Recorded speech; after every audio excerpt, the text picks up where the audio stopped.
imefika leo Igagala. Ewe wananchi uliopo maeneo ya jirani, tusogee hapa shule ya msingi Igagala. Tuna viongozi mbalimbali wa mkoa wa Njombe.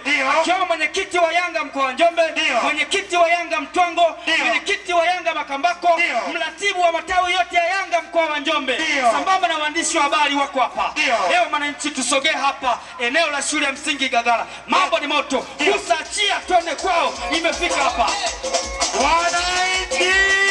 Kwa Njombe ambapo tumekutana na mashabiki pamoja na wanachama wa Young African Sports Club, ambapo siku ya leo wanakutana katika eneo hili la shule ya msingi Igagala kwa ajili ya kuhamasishana basi uandikishaji wa wanachama hai, lakini pia kwa wale wanachama ambao bado hawajalipia ada zao kuhakikisha kwamba wanalipa kwa wakati na kuwa wanachama hai wa chama cha Young African Sports Club. Siku ya leo tuko hapa. Basi ungana nasi kupitia Asili Yetu TV kujua yote ambayo yanajiri kupitia kwa mratibu mkuu wa wanachama wa Yanga mkoa wa Njombe ambaye tuko naye hapa, ndo atakuwa mhamasishaji na msemaji mkuu wa kikao hichi. Ungana nami, naitwa Mzee wa Tatu na hii ni Asili Yetu TV, niko naye Uncle G. Asante. Niwashukuru wana Yanga wote wa Igagala ambao mmetukaribisha hapa, lakini pia niwashukuru sana ndugu zangu Edison pamoja na Christopher ambao ni kama mmekuwa mabalozi wetu hapa Igagala, kutokana na kwamba bado hatuna uongozi wa Yanga Igagala. Kwa hiyo naamini mkutano huu utaenda kuwa mwanga wa nini Yanga Igagala tunaenda kukifanya. Majina yangu naitwa Linus Sabinus Mchiro, alimaarufu kwa jina la Nyamapeta Junior. Mimi ni meneja wa habari na mawasiliano matawi ya Yanga yote mkoa wa Njombe. Kwa hiyo nitaongoza mkutano huu kwa kufanya ufunguzi pamoja na utambulisho, alafu kisha mratibu wa mkoa yeye ndo ataenda kufanya shughuli zote ambazo zitaendelea hapa, ataziongoza. Tuna agenda chache tu na tunahitaji twende haraka kidogo ili tuweze kufunga mkutano wetu na kuweza kusajiliwa baadhi yetu ambao tumekuja na pesa na kuwa wanachama, lakini pia elimu itaendelea. Naamini kwa uchache ambao tuko nao, naamini ni wingi, kwa sababu kila mmoja wetu akiondoka hapa anaenda kuwa balozi sasa kwa watu wote wa Igagala na vitongoji ambavyo vinazunguka Igagala.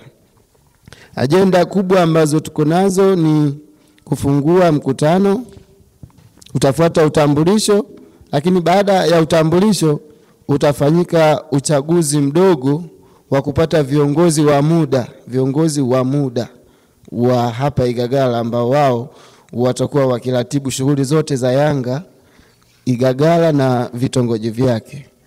Lakini baada ya hapa kutakuwa kuna hamasa itaambatana na usajili wa wanachama, lakini pia ufunguzi wa tawi, ambao huu ufunguzi wa tawi sasa una kipengele. Kwa hiyo hapo tutapeana elimu kubwa sana ili tuweze kuwa na hivi vitu, kwa sababu hatuwezi sisi kufungua leo hapa tawi, ila tutapeana zile data muhimu ambazo mtatakiwa mzifanye wana Igagala ili mweze sasa kuwa na tawi lenu rasmi.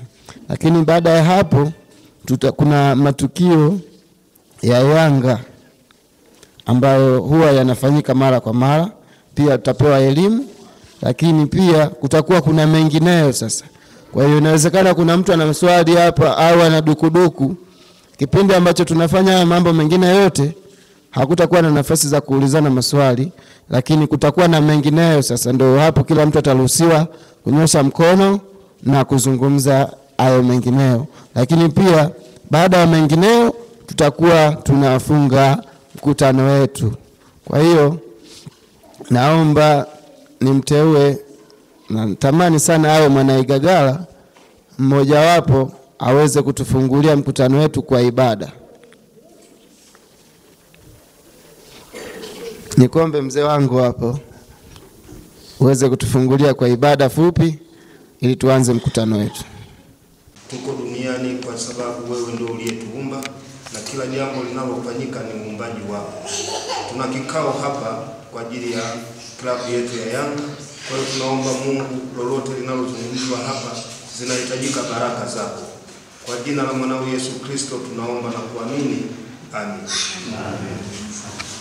Wa tawi la Yanga Njombe mjini, kwenye nafasi zangu kama tawi ni mjumbe wa mkutano mkuu taifa. Ni wale watano wanaoenda kwenye mkutano mkuu, basi mimi ni mmoja wao. Lakini pia siko peke yangu, nimeambatana na viongozi wenzangu ambao wapo wanatoka kwenye tawi la Yanga Njombe mjini, ambapo hapa tunaposema tuko na katibu mkuu wa tawi la Yanga Njombe mjini, ndugu Geoffrey Penza, naomba usimame. Yanga wewe. Huyu ni katibu mkuu wa tawi la Yanga Njombe mjini, lakini kwenye ngazi ya mkoa yeye ndio mratibu wa matawi yote ya mkoa wa Njombe. Kwa hiyo shughuli zote ambazo zinafanyika kupitia Yanga makao makuu, basi mratibu wetu ndio huyu. Kwa hiyo hata Yanga viongozi ambao watateuliwa hapa, kazi zote ambazo watakuwa wanazifanya ni lazima wawasiliane na mratibu wa matawi yote ya Njombe. Maana huwezi kufanya shughuli yote ambayo inahusisha Yanga bila kutoa taarifa kwa mratibu wa matawi. Lakini tupo na makamu mwenyekiti wa tawi la Yanga Makambako, naomba usimame. Daima mbele, nyuma Mungu. Daima mbele, nyuma Mungu. Najitambulisha. Mimi naitwa Majuma Matadala, mwanachama hai wa tawi la Yanga Makambako na ni makamu mwenyekiti wa tawi la Yanga Makambako. Karibuni sana. Uchaguzi mdogo tuweze kupata viongozi kwanza wa tawi la rasmi la Yanga ambayo itaanzishwa leo hii hapa Igagala. Umeona si vema sana tukaanza kusajili wanachama kupitia tawi la Yanga Njombe mjini, ili hali tunaamini Igagala pamoja na vitongoji vyake uchumi wenu tunaamini ni mzuri na mnao uwezo wa kupata wanachama 100 ambao sasa mtatambulika makao makuu kama tawi la Yanga rasmi Igagala. Tumefungua matawi katika sehemu nyingi sana ambazo tunaweza tukasema ni vijiji vidogo kuliko Igagala, lakini wana wanachama zaidi ya 100 na ni hai na wanalipa ada za wanachama. Unaweza mkajiona kama mko wachache sana hapa, lakini baada ya elimu ambayo mtaipata hapa, naamini tutasajili na tutakuwa wengi na tutakutambulika rasmi. Ukiangalia kwenye chati za matawi ya Yanga ambazo zina wanachama wengi, mle utasoma kuna tawi linaitwa Iwawa Makete. Wanaigagala tutashinda kuwafikia watu. Mimi naamini inawezekana. Kuna matawi mengi sana, kuna matawi Mlangali, kuna matawi Leo, kuna tawi linaitwa tawi la Yanga Mtwango, kuna tawi linaitwa Mgororo. Kwa hiyo tusiwe wanyonge. Igagala inaweza kawa ni dogo, lakini nyinyi leo ndio mtatuhakikishia kwamba je, Igagala mna hasi ya kuwa na tawi hapa au mtakubali kusajiliwa kuitikia tawi la Yanga Njombe. Kwa hiyo nafikiri baada ya kupata uongozi wa muda ndio tutajua mwanga kwamba tunafanyaje. Na huu uongozi wa muda nafikiri tufanye kwa mfumo ambao utakuwa ni rafiki kidogo, kwa maana ya kuokoa muda. Ningetamani sana, kwa sababu nyinyi wenyewe hapa ndio mnafahamiana, muweze kupendekeza jina la mwenyekiti, katibu, mtunza hazina pamoja na wajumbe wawili wa tawi, kwa sababu ni mwanzo. Kwa sababu katiba ya Yanga inasema kwamba tawi hai linapaswa kuwa wanachama 100. Tukishakuwa na wanachama 100 ndio tunafanya uchaguzi. Hiki tunachokifanya ni uongozi wa muda ambao watafanya shughuli zote za kuhakikisha linapatikana tawi. Sasa wakishafanikisha hili tawi likawa rasmi, ndio nyinyi sasa kwenye uchaguzi sasa mtaangalia watu wanagombea wamefanikisha tawi limekuwa hai, mtawatoa, mtaona kuna watu wengine wazuri ni nyinyi, au inawezekana kuna mtu hayupo hajafika hapo, lakini mnaamini huyu mtu baadaye ana uwezo wa kuchukua hichi kijiti na kutuvusha. Ndio maana tunapendekeza tuwe na wajumbe angalau 2, lakini mwenyekiti, katibu pamoja na mhasibu naamini ni nguzo muhimu sana.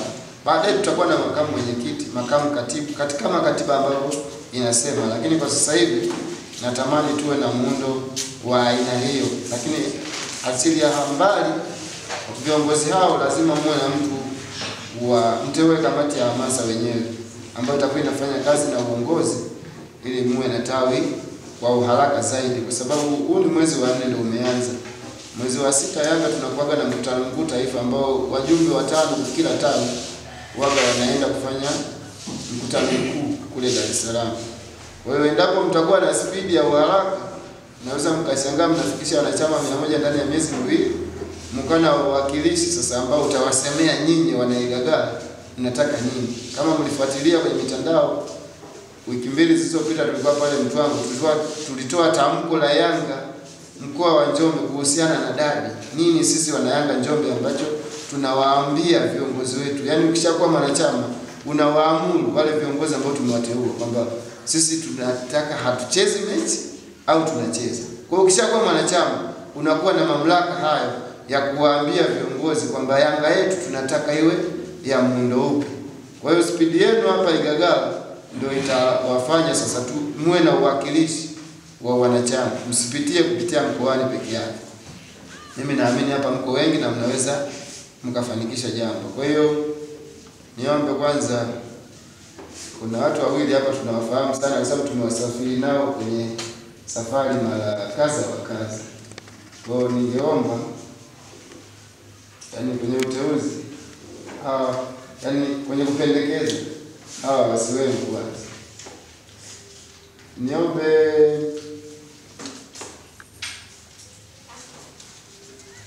Niombe kwanza mama.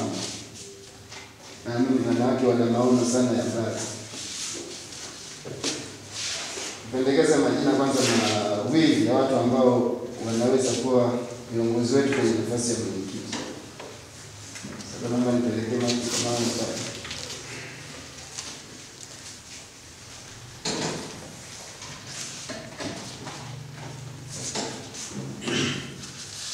Asante. Naitwa Msiku. Asante. Kwa majina naitwa Msiku. Samahani, inawezekana nimefika kwa kuchelewa kutokana na taarifa nilikuwa simu. Baada kusikia tangazo nilazimika kufika. Isipokuwa sasa nimefika na hiyo tunaweza kuzungumza. Naweza nikapewa nafasi hapo nisielewe nafasi nini. Sababu nilikuwa hapo mwishoni nilikuwa nafikiri hata kwa nafasi hii nilipewa nafasi mtu mwingine aweze kujieleza kama nimesikia toka unaanza mpaka unapohitimisha. Sisi tuna ajenda chache ambazo tulikuwa tumezizungumza hapa kwa maana ya kusajili wanachama, lakini kabla hatujafika huko tunatamani Igagala iwe na tawi. Ili tuwe na tawi lazima tupate viongozi wa muda ambao sasa watahakikisha taratibu zote za tawi zinafanikiwa. Sasa tulikuwa tunaomba usaidie mapendekezo ya watu ambao wewe unaamini huyu tumweka kwenye wenyekiti kwenye hapa Igagala naweza kutusaidia na atuvusha tukafika mahali. Ndio hicho ambacho tunataka kitamani kutoka kwao. Asante. Labda kwa nafasi hii ningejua kwanza kuniombe niulize kwani leo ndani wote ni wana Yanga au kuna matawi mengi ndani? Wote ni wana Yanga. Ila sema nyinyi ndio mnajuana vizuri. Naweza kusema wote ni wana Yanga. Kumbe kuna watu ambao sio. Labda niombe nipendekeze jina moja. Ndio. Na msio kupendekeza hata mwanaume. Ndio, yote yule. Naomba nipendekeze Kedimon Mtokoma. Kedimon Mtokoma. Adela Kina Magoa. Ni mzaliwa wa pale Njombe mjini. Kwa nafasi hii naomba nimpendekeze Nestor Mkinga.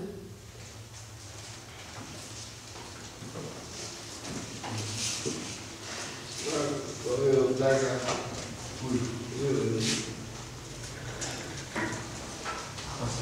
Pamoja na shukrani ya Alexander Malondo, mzao wa Igagala, tulikuwa tunapendekeza Namani Mtoro au mwenyekiti wetu wa tawi la Yanga Igagala.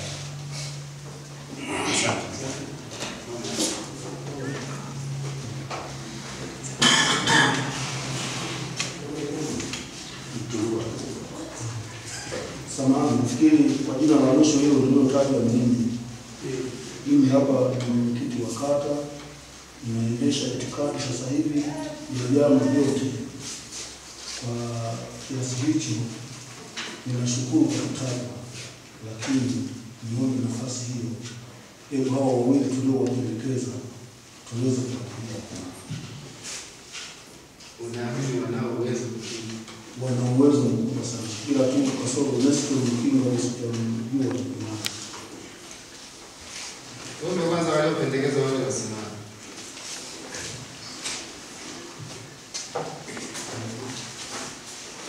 Asante. Nafikiri hawa wana uwezo mkubwa sana.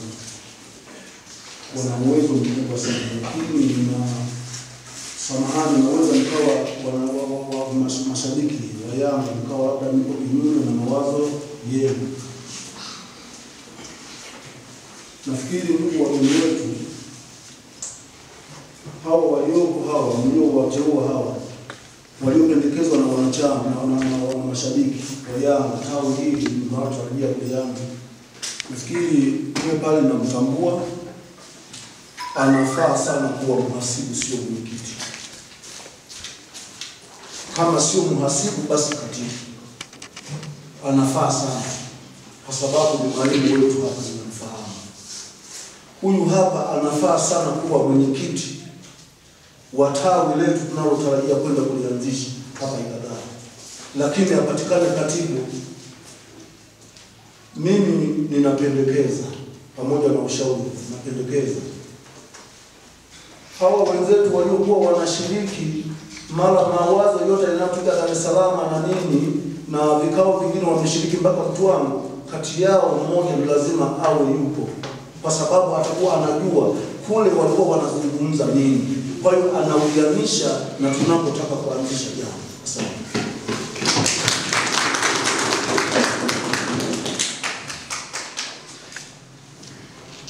Asante. Tupata nafasi mbili, maana ya mwenyekiti ni bado nimependekezwa, lakini pia na nafasi ya katibu.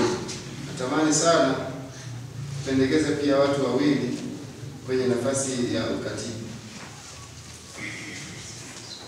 Baadaye tutaenda kwenye upigaji wa kura.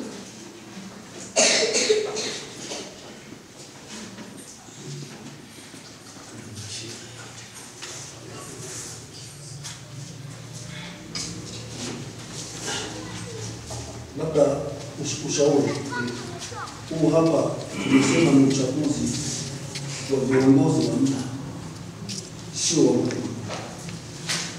Nilitaka niseme kwa mashabiki wenzangu, hawa wenye majina yaliyotajwa tunapiga kura za hapana na ndio. Anayesema mwenyekiti awe ndugu yetu Kedmon Mtokoma ni wangapi? Kwa sababu tutambue mashabiki sio viongozi, ni viongozi wa muda.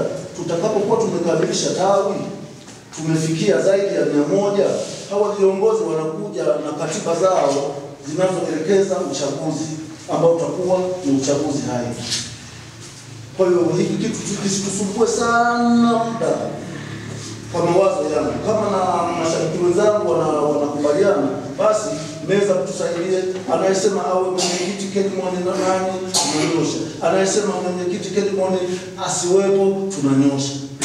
Tena tunakuja vile vile kwa katibu, kama anakuwepo yule ndugu yetu mwalimu sawa, lakini tunakuja na mwingine kati ya wenzetu waliokuwa wanashiriki vikao mbalimbali vya mkoa au aidha vya wilaya zingine za mkoa wetu, nao tunatakiwa wawetu ndio watakao kuwa wanatuongoza.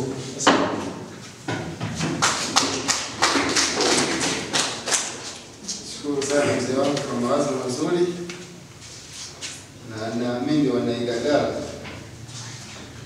watahitaji kuwa na mlezi wa tawi. Kupitia nafasi zako ambazo unasema uko nazo kwenye kata, naamini nafasi ya ulezi hauwezi kutuza. Tuanze kwenye nafasi ya mwenyekiti. Aliyependekezwa ni mwenyekiti, yaani uteuzi ukianza mara moja tutakuomba uje kwenye meza hapa mbele. Yaani rasmi wewe ni mwenyekiti.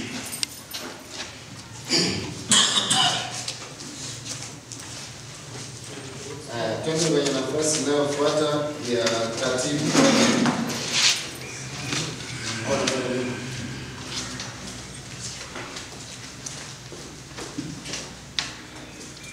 Nilikuwa na jambo moja kwamba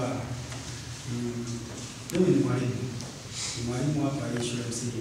Sasa sisi ndio kazi yetu muda wote tunafundisha. Sasa naona sisi tukafikisha mambo labda mbele huko, sababu sisi ni watu wa serikali, muda wote na kazi zetu zote ni sawa. Kwa hiyo sana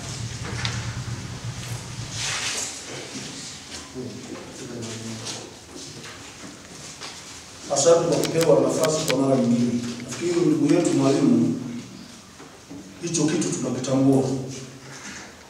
Muda unatokea wapi? Mbili. Njombe kwenu? Sio kwetu. Utakapotoka Atapatikana mwingine. ndio majibu yenyewe.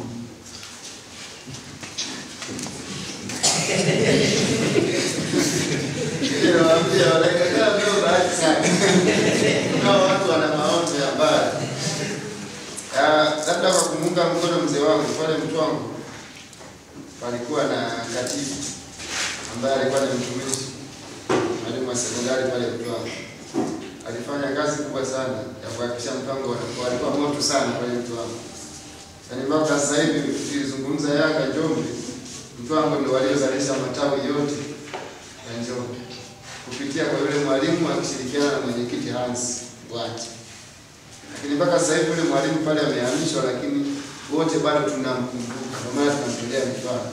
Kwa mwalimu wangu katika hizi kijiji ambacho tunakipata, unatakiwa uache alama hapa ya Yanga kwamba Yanga tunapokuja hapa tukumbuke kulikuwa kuna mwalimu alikuwepo hapa asifanye mambo makubwa. Yaani hata kama utahamishwa wiki ijayo, sisi tunaamini kwenye wiki moja unaweza kufanya kitu kikubwa. Amina, sio amina? Amina. Kwa hiyo wanasema wanafaa sana kwenye ukatibu au uhasibu. Na mimi pia nilikuwa natamani sana kwenye nafasi ya uhasibu, huenda ingenifaa vizuri zaidi, kwa sababu katibu anakuwa ambaye wakikimbia sana. Wanaosema mwalimu Nestor Mkinga anafaa kutunza pesa za wanayanga Kigagala, wanyoshe mkono. Wanaosema hivi nafikiri amepita.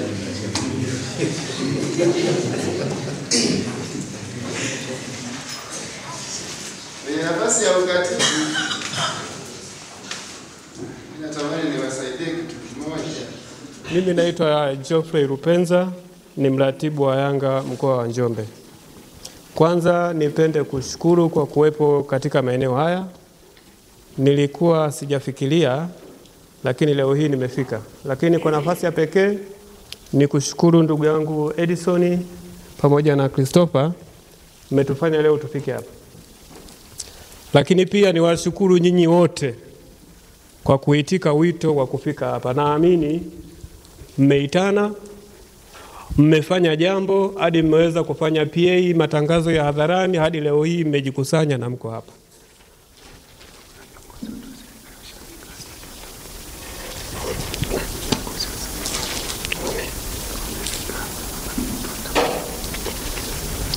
Kwa hiyo nipende kuwashukuru sana. Naamini tunaenda kuanza vizuri. Kwa leo nafikiri matangazo ya siku moja, lakini tuko hivi, tunaenda kuanza vizuri. Kwa hiyo niwapongeze na niwaambie tu, kwa sehemu nyingine ambazo tunapita, wao tunakuwa tuna watu 10. Yaani hata 10 pengine hawafiki. Eti Majidi, ile Mbula alikuwa ngapi? Ile siku ya mkutano walifika hata 15 walifika. Lakini saa hizi tumesajili siku moja wanachama 107. Kwa hiyo watu 13 ambao walifika walienda kuwa mabalozi. Sasa hapa tuko zaidi ya 13. Si ndio? Kwa unajua sisi tukitoka hapa tutakuwa tuna uwanda mkubwa sana kuwa mabalozi na kuweza kusajili wanachama wengine kwa kasi kubwa sana. Naambiwa kuna viongozi wa serikali wako hapa. Naomba tuwatambue.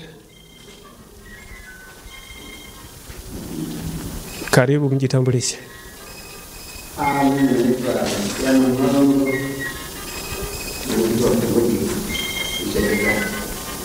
Asante sana.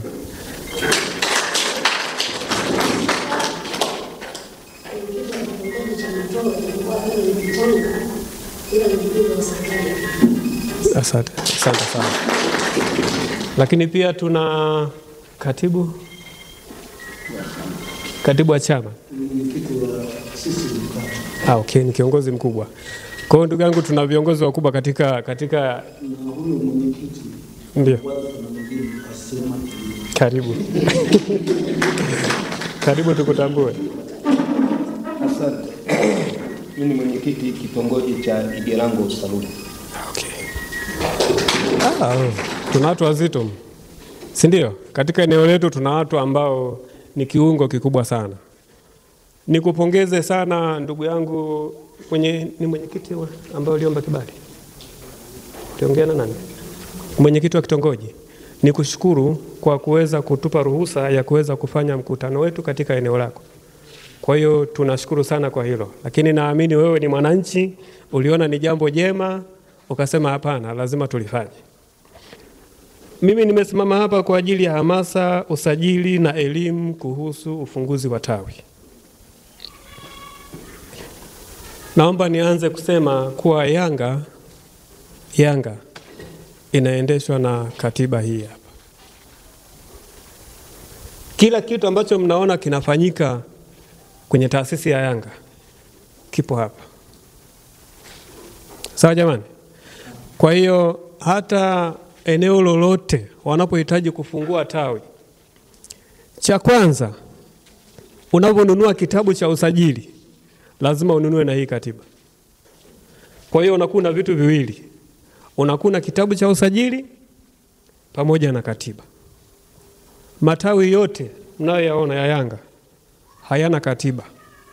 Matawi pamoja na klabu wote tunatumia katiba moja ambayo ni hii. Zaidi sana sisi tutaongeza tu kanuni kwenye tawi letu.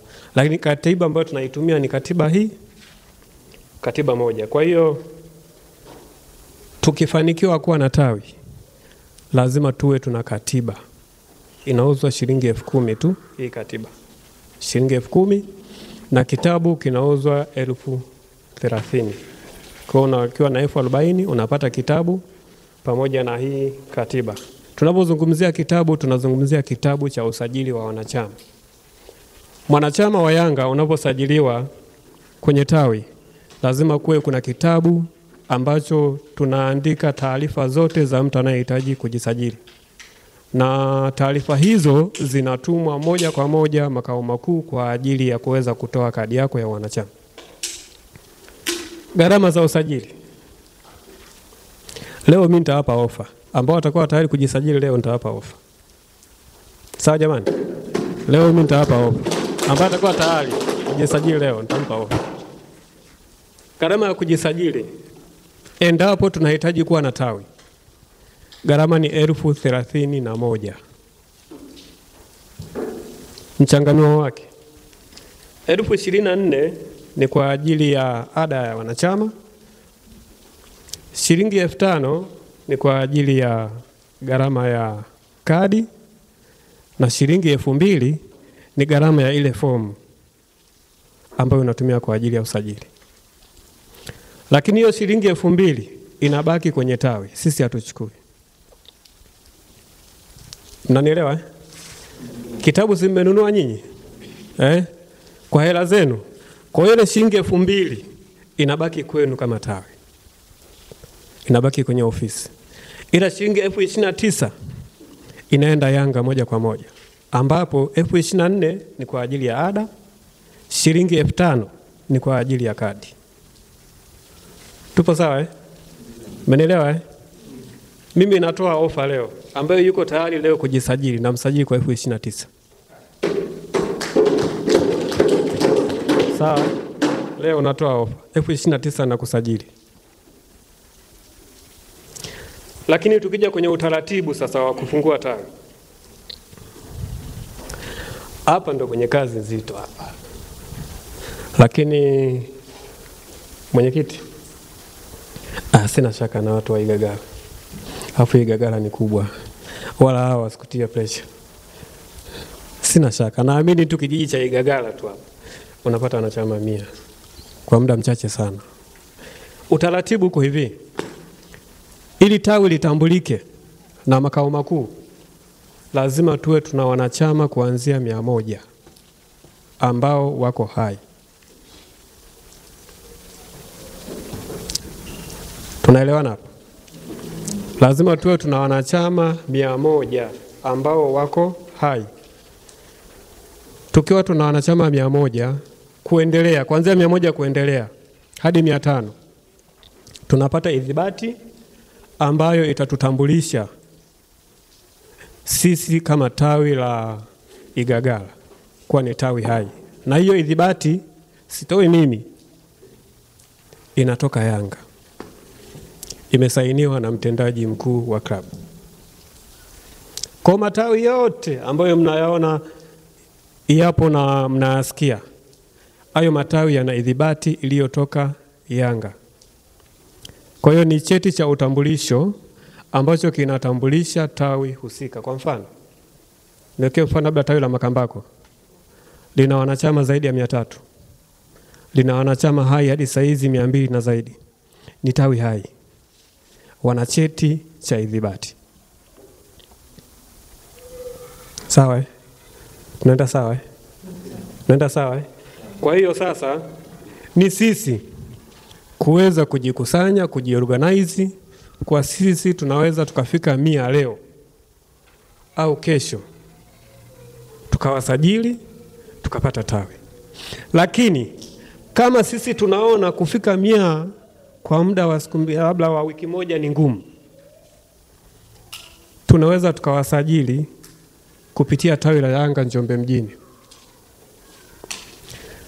Nitakavyoona idadi yenu imeshafika 100, nagawa na atoa kwenye tawi la Njombe mjini na kuja kuwafungulia tawi lenu Igagala. Umeelewa? Kwa wanachama wote sasa watakuja kusomeka kwenye tawi la Yanga Igagala. Kwa sababu kuna limit ya wanachama kwenye tawi. Sawa? Tawi lazima liwe lina wanachama wasizidi 500. Kwa hiyo kama tawi lina wanachama ambao wanazidi 500, hilo tawi linatakiwa ligawe yawe matawi 2.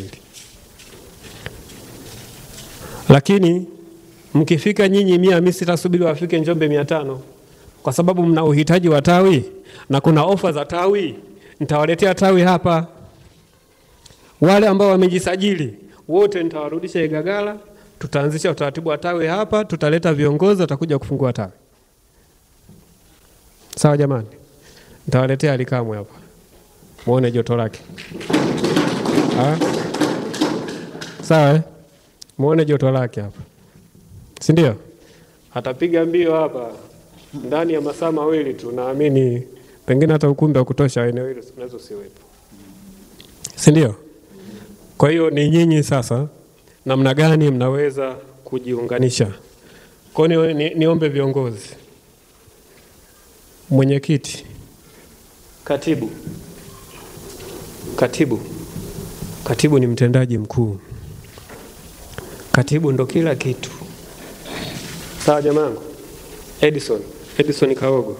Katibu ndo kila kitu. Yaani katibu akifeli tu, basi mambo yote yamelala. Kwa hiyo katibu ni mtendaji. Kwa hiyo ndugu yangu, umepewa kazi kubwa yenye majukumu mazito. Lakini kwa umri wako naamini unaweza. Na hadi watu hao wamekuamini, naamini unaweza. Lakini si huyu tu, hata muhasibu. Sikiongozi jamani? Sikiongozi? Sasa yeye atafanyaje kazi ya uhasibu kama hana wanachama? Si lazima uwe na watu. Lazima uwe na watu. Ndio kazi ya uhasibu inaonekana pale. Si ndio? Kwa hata muhasibu lazima mfanye kazi kama kitu kimoja. Yaani mfanye kazi kwa muunganiko mmoja. Sawa? Vile vile na wajumbe lazima mfanye kazi kama kitu kimoja. Isiwe kuwa katibu ni fulani ni nani. Kwenye hamasa ya kutafuta wanachama tunaanza na viongozi. Mimi wakati naanza Njombe mjini nilimkuta mzee huyu hapa anasajili wanachama. Mtazamaji wa Asili Yetu TV, nafikiri utakuwa umeyapata yote ambayo yamesemwa na viongozi kutoka ngazi ya mkoa, wanachama wa Yanga tawi la Njombe mjini, ambapo palikuwa na kikao hichi cha uhamasishaji uandikishaji wa wanachama hai mkoa wa Yanga mkoa wa Njombe hapa kwenye chama cha hai. Upande wa Yanga haya ndiyo yamejiri, lakini mengi zaidi tumpata kutoka kwa mratibu wa shughuli za wanachama wa Yanga. Bila kusahau tumeona viongozi wa mpito katika tawi hili la Yanga ambalo linategemewa kufunguliwa mapema mwaka huu. Yameongelewa mengi na tumeona kwamba mapokezi yake yamekuwa ni mazuri zaidi, lakini nataka niongee na baadhi ya moja ya wajumbe ili kujua kwamba kipi ambacho amekipokea. Huyu ninayeongea naye ni naongea na mlezi ambaye ameteuliwa kutoka kwa wanachama wa mpito tawi la Yanga Igagala. Habari yako bosi? Nzuri. Uko poa? Niko poa. Naambia kwanza upande wa Igagala kwa hili mmelipokeaje kwa ujumla? Hili jambo hili tupende kumshukuru Mungu, limekuja tena kwa wakati wake japokuwa limechelewa, ila tumelipokea kwa mikono yote miwili. Okay. Ndio. Hapa Igagala ni sehemu moja hapo pia yenye mashabiki wengi sana hususani wa Yanga. Ilikuwa kuna changamoto gani za kupata mambo kama haya mapema kwa vile unasema wewe yamechelewa? Nafikiri kuchelewa kwa kufika tawi hapa au kufika viongozi wa mkoa kwa ajili ya Yanga, nafikiri shida yake tulikuwa hatuwezi kufika kwenye mikutano halali ya Yanga ya mkoa, na taarifa tulikuwa hatuna kwa kupata. Sio sasa hivi. Okay. Wewe ni muasisi wa kwanza kabisa upande wa mashabiki wa Yanga kulingana na umri wako na jinsi ulivyoanza kuishabikia Yanga. Palikuwa pana ugumu gani nyie kuungana na matawi ya mjini mkapata elimu na kuleta elimu hii mapema huku ambapo mnatokea Igagala sasa? Sisi tupo wengi, tunalingana tu wingi na watu wa mjini. Kwa hiyo sisi tuna uwezo wa kujitegemea. Sasa hivi tutakuwa na wanachama zaidi hata ya 200 hapa Igagala. Asante. Upande wako unahisi jambo hili ili kukamilisha wanachama hai wa tawi hili la Igagala inaweza kuchukua muda gani?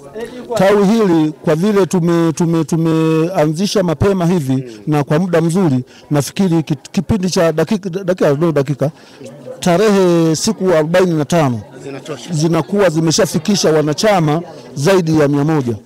Ndio. Mimi nikushukuru sana. Asante sana. Asante. Nilikuwa naongea na mlezi wa timu bwana Norman ambaye yeye ameteuliwa kama mlezi wa timu kutoka katika tawi hili ambalo linategemea kufunguliwa mapema mwaka huu. Shukrani kwa wewe ambaye umeungana pamoja na sisi kupitia Asili Yetu TV. Nafikiri yote yatajiri kupitia channel yako bora na utaendelea kuenjoy pamoja nami. Naitwa Mzee wa Tatu na hii ni Asili Yetu TV. Nilikuwa naye Uncle G. Mpaka mara nyingine tena. Asante.